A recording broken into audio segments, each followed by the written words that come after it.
Hey guys, welcome back to TechMan.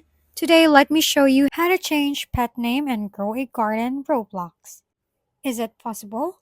Hey everyone, wondering how to change your pet's name and grow a garden on Roblox? Here's the scoop. When you hatch an egg, your pet gets a random name automatically. You can view this name by hovering your mouse over the pet in your garden or checking the right side of your screen. Now here's the catch.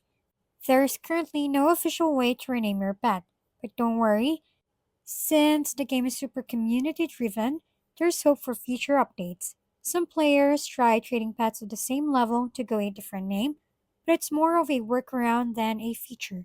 So for now, your pet's name stays as is, but who knows what updates might be coming soon.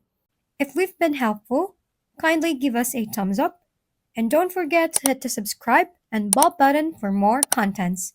For any questions and suggestions, comment down below.